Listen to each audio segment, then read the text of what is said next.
Welcome to Take 5, your 5-minute inspirational message from Solid Rock, Drogheda. We're on a journey through the Old Testament, looking at it book by book and seeing how in the run-up to Christmas, each book of the Old Testament gave an ever-increasing picture, an ever-building expectation of the one who was to come to save the people from their sins. And of course, many of the Old Testament scriptures end up being quoted in the Christmas story. If you have a carol service or nativity play, you're going to hear verses from the Old Testament being quoted again and again. Well, today we're looking at the book of Amos. And, you know, the name of Amos means one who bears burdens. And in this, Amos typifies Jesus Christ, whose very purpose in coming to earth was to bear our burdens, to carry our sins and our sorrows and our sicknesses to the cross. Now, like Jesus, Amos was an outsider.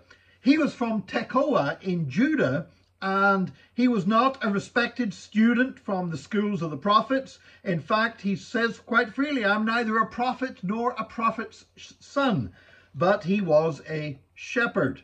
So he was an outsider, and he was not a religious professional. He was an ordinary working man.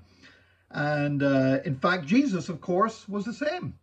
You know, just as Amos came from the southern kingdom of Judah and yet prophesied to the northern kingdom of Israel, Jesus, in the same way, came from the kingdom of glory and came and dwelt among us and spoke to us and ministered to us. And like Amos, Jesus was not a religious professional. He wasn't one of the ruling scribes or Pharisees. He was a carpenter, and yet he spoke more truth in 1 second than some of those people did in their entire lifetimes.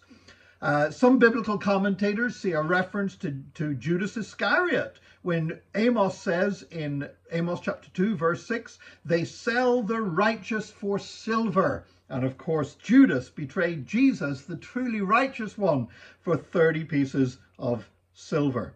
But there's a wonderful passage in Amos chapter 9 that speaks about the Tabernacle of David and that the Tabernacle of David would be restored.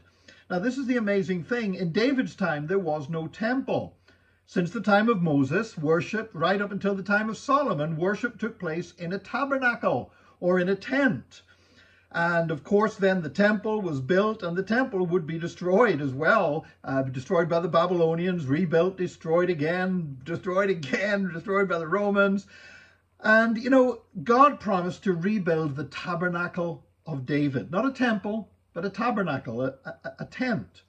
And most of those who heard this prophecy at the time wouldn't have understood it, but it was actually speaking about Jesus Christ coming in human flesh. And it's fulfilled in John chapter 1, verse 14, where it says, the Son of God came and made his dwelling among us. And the word dwelling there is tabernacle. That as the Tabernacle of David was to be restored, that actually occurred in Jesus. And what was the Tabernacle of David? Well, the Tabernacle of David was a place where God was worshipped non-stop, where David had set the different courses or shifts of musicians to be continually lifting up praise to the Lord. And that is fulfilled in the Christian church, the restoration of the Tabernacle of David. And you know, there's a great move in the church today to see the Tabernacle of David being restored and a spirit of praise being released in an ever-increasing measure in the Church of Jesus Christ. It's happening all over the world. It's happening in Indonesia, where literally millions of Christians in what is the largest Muslim nation in the world, the largest Muslim majority nation in the world, there are literally millions of Christians are on fire to see the Tabernacle of David being restored and the church being a church of praise and worship.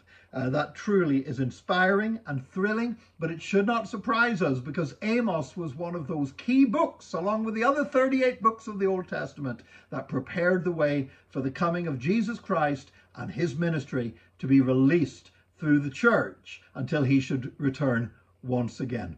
So as we, in this lead up to Christmas, I thank God for the book of Amos. I thank God for its revelation of Jesus. And I would invite you to join us again tomorrow for another Take 5 when we look at another of the Old Testament books and what it had to say about Jesus.